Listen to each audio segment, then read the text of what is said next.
Welcome to Letter to the Uninformed, Chapter 3, Gamify Your Biology.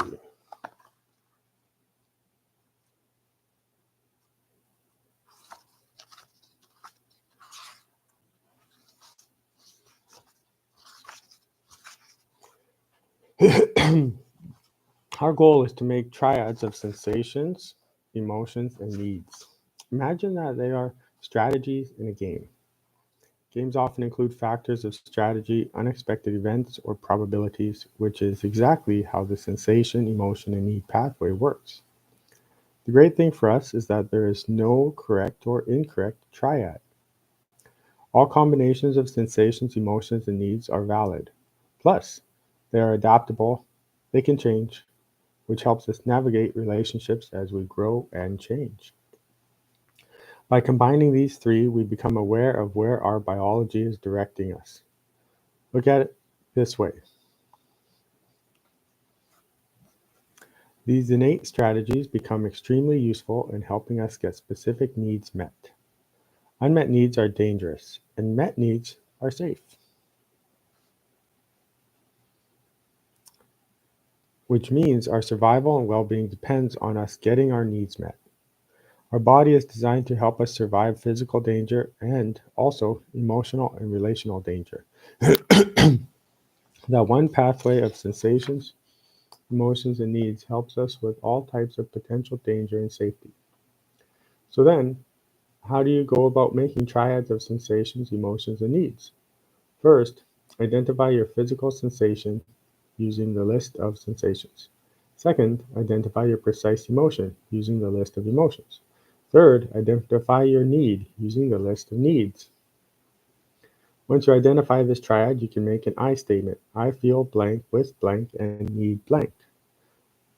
I feel the physical sensation in my body of blank with an emotion of blank and a need of blank. For example, I feel bright and sunny with joy and need to celebrate. I feel hot with anger and need cooperation. The Emo Scroll web app can help you do this. Simply scroll through the list of sensations, emotions, and needs to form your set of 3. The link and password is in Appendix 4. You can also use the lists of sensations, emotions, and needs from Appendices 1 to 3 to form your triads. Recognize functions amid assumptions. So far, we have discussed how sensations, emotions, and needs guide us to safety.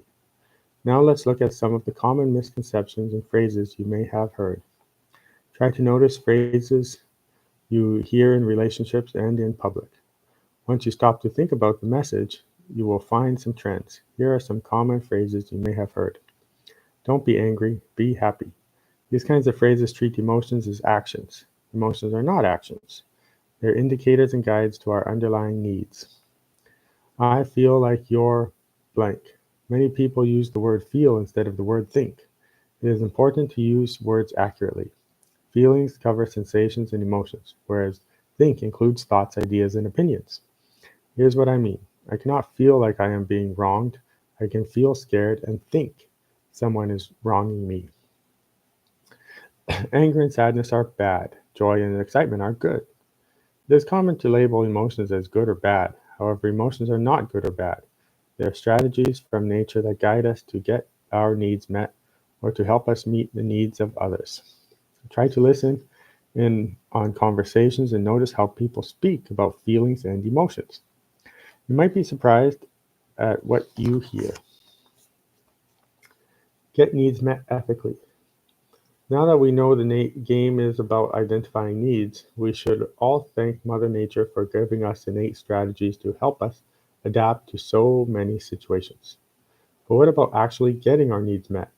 This can be quite the task, in part because so many needs have to do with other people in society, including in interpersonal relationships. Therefore, once we identify a need that we or someone else has, we can take 4 steps to find ways to meet it.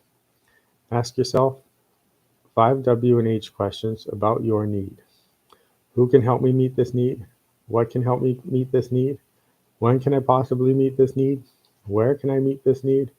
Why do I need this need met? How can I meet this need? Find someone with experience meeting a similar need and ask them to share advice.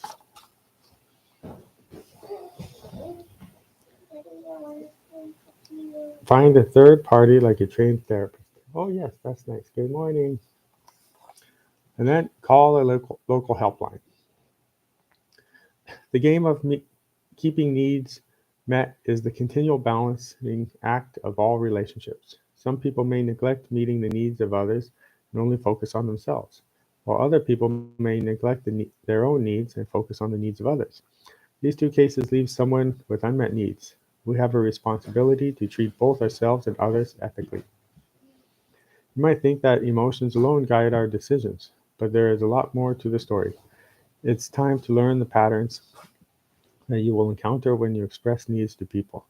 Expressing needs is to say, convey, or communicate your needs to another person. These predictable patterns follow social pathways.